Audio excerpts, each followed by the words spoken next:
Okay, so here we're going to have a look at three key quotes from Macbeth's fourth soliloquy. So that's the soliloquy from Act 3, Scene 1.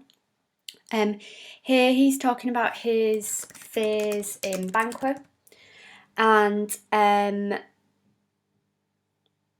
we see him consider the murder of Banquo. How he talks about this, there's no hesitation, which contrasts sharply with the second soliloquy in Act 1, Scene 7, where the If It Were Done soliloquy, where he's shocked by the murder or the thoughts of murdering Duncan. Okay, so we're going to have a look at the opening of the soliloquy. And I've chosen this first part here. Our fears in Banquo stick deep, and in his royalty of nature. And then there's a couple of lines between. He hath a wisdom that doth guide his valour to act in safety. Okay, so we see here that Macbeth is very much afraid of Banquo and his qualities. And this section really does reveal the fundamental sense of insecurity in Macbeth. So if we focus on the section to stick deep, our fears in Banquo stick deep. So if we think about something sticking deep, we often think about, the first thought is kind of a thorn or a splinter. And there's an association there of pain and discomfort. So perhaps a suggestion here that Macbeth feels uncomfortable with Banquo around. Remember, Banquo is the only other person, well, excluding Lady Macbeth, so is the only other person who was present with the witches. So he has kind of knowledge, power over Macbeth.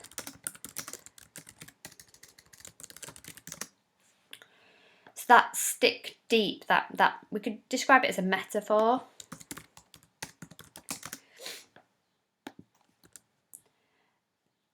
And what is it? Why is he fearful? So again, we've got that idea of fear, that repetition of fear, which we saw in Banquo's soliloquy. I fear thou placed most foully for it. So our fears stick deep in Banquo. The use of our is quite interesting as well. Who is that our?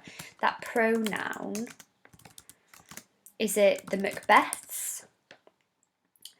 Is it Scotland? Is Macbeth thinking here about Scotland and his country? So that's perhaps worth exploring. So if we have a look at why he's fearful of him, we've got the reference of him being royal in nature. Now that links to the witches, his royalty. So his main fear is his prophecy that his sons will be kings. He then also talks about this idea that there's a nobility about him, and he's quite wise. He doesn't seem to take risks. So he acts bravely, but he's not a risk taker. So he hath a wisdom that doth guide his valour to act in safety. So he doesn't take risks. He's brave. He's noble. And now perhaps that kind of being quite calculating rather than a risk taker is worrying to Macbeth.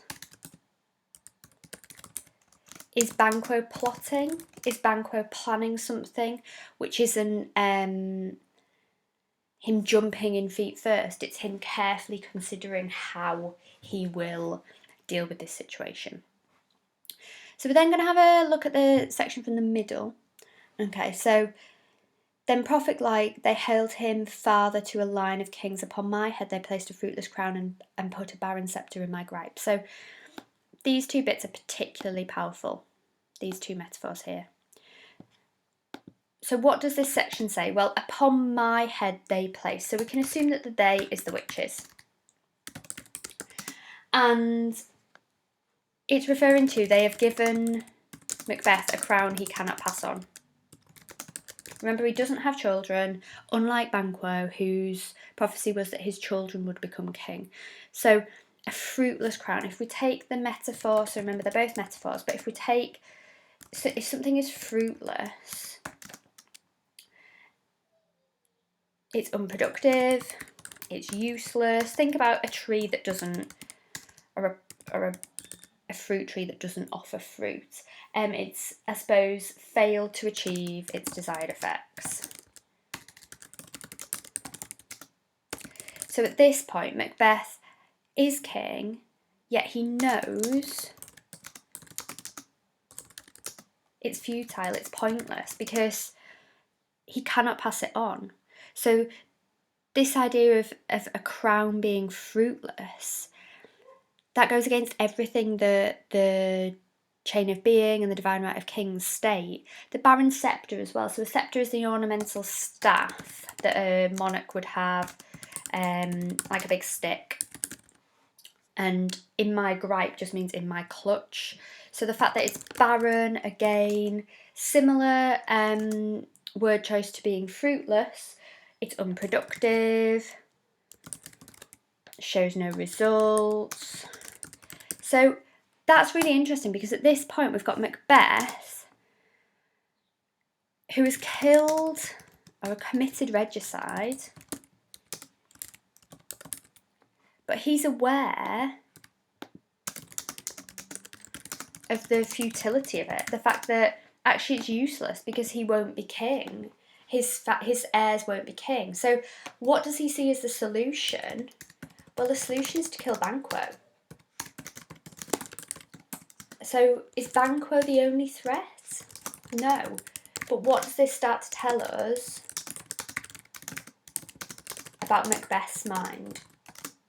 Is he paranoid? Think about that section that I've asked you to look at in the task today. So the final part that I just want us to have a look at is towards the end. Rather than so, come fate into the list and champion me to the utterance. Okay, so it basically says, instead of watching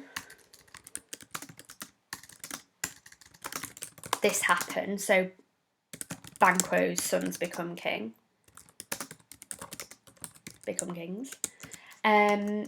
I will challenge, well, there's two ways we can look at it. We can look at this. I will challenge fate to a fight to the death. Or the second way we could look at it is, so come fate into the list. Okay, so list is a field or an arena where knights would joust. So Macbeth is calling fate, so come fate, so we've got that imperative, okay. We've got fate almost being personified here. So is it that he's challenging fate to a fight to the death? So therefore he believes himself more powerful than fate.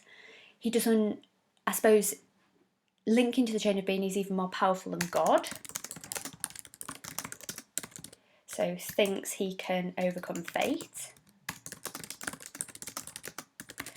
Or the other way to look at it is that he's wanting fate, he's calling fate to champion him, to get behind him, to support Macbeth in this battle. So there's two ways you can look at it there, and that's quite interesting to his mindset. So the imperative of the come fate, the champion me, and the connotations of champions, of winners, of that noun. So if we think about, oh, not sure why it's gone bold. So champion, winner, success. So Macbeth isn't focused on what he's doing to Scotland. He is now no longer focused on the impact on others. He just wants to be this winner, and he's willing to do whatever it takes to get that. He doesn't care about the chain of being. He doesn't care about what is right. He doesn't care about the role of God. He now sees himself as being above all of that.